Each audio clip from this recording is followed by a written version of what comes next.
गंगा माता, जिन्हें हम श्रद्धा से गंगा मैया कहते हैं, केवल एक नदी नहीं बल्कि भारतीय संस्कृति, आस्था और अध्यात्म की जीवंत प्रतीक है। गंगा का उद्गम हिमालय की गोमुख गुफा से होता है और वे हजारों किलोमीटर का सफ़र तय करके बंगाल की खाड़ी में जाकर मिलती हैं। लेकिन इस यात्रा में गंगा न केवल भूलोक को सींचती है बल्कि करोड़ों लोगों के जीवन को भी छूती है। पौराणिक ग्रंथों के अनुसार गंगा स्वर्ग की नदी थी और उन्हें धरती पर लाना एक असंभव कार्य था। भागीरथ की कठोर तपस्या और निष्ठा से प्रसन्न होकर भगवान शिव ने गंगा को अपनी जटाओं में समेटा और फिर धीरे धीरे धरती पर छोड़ा।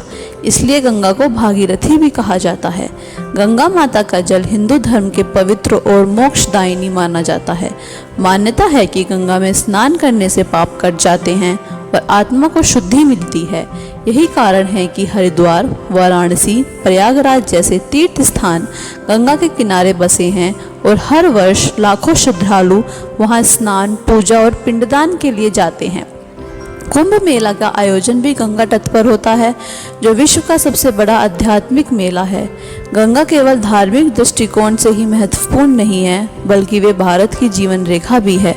करोड़ों लोग आज भी गंगा के जल पर निर्भर हैं। पीने के पानी से लेकर खेती, उद्योग और व्यापार तक गंगा का अमूल्य योगदान है। लेकिन अफसोस की बात यह है कि आधुनिक समय में गंगा का पवित्र स्वरूप प्रदूषित, अतिक्रमण और जल दूषण के प्रभावित हो गया है। जगह जगह कारखानों का अपशिष्ट, प्लास्टिक और मानव कचरे से गंगा को संकट में डाल दिया है। हालांकि सरकार और समाज ने मिलकर नमामि गंगा जैसे अभियानों की शुरुआत की है, लेकिन गंगा को बचाने की जिम्मेदारी हम सभी की है। गंगा माता केवल जल की धारा नहीं बल्कि माँ के रूप में पूजी जाती है। वे हमें जीवन देती हैं, पोषण करती हैं और अंततः मोक्ष का द्वार भी बनती हैं। गंगा की हर एक बूंद में शांति, शक्ति और पवित्रता का अनुभव होता है। जब सूरज की किरणें गंगा की लहरों पर पड़ती हैं तो ऐसा लगता है मानो स्वर्ग स्वयं धरती पर उतर आया हो।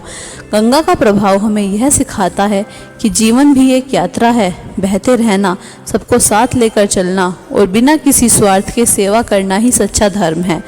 आज आवश्यकता है कि हम गंगा को केवल पूजने के लिए नहीं बल्कि उसे स्वच्छ और सुरक्षित भी रखें, क्योंकि जब तक गंगा बहती रहेगी तब तक भारत की आत्मा जीवित रहेगी। गंगा माता को बचाना हमारी आस्था, संस्कृति और भविष्य को बचाना है।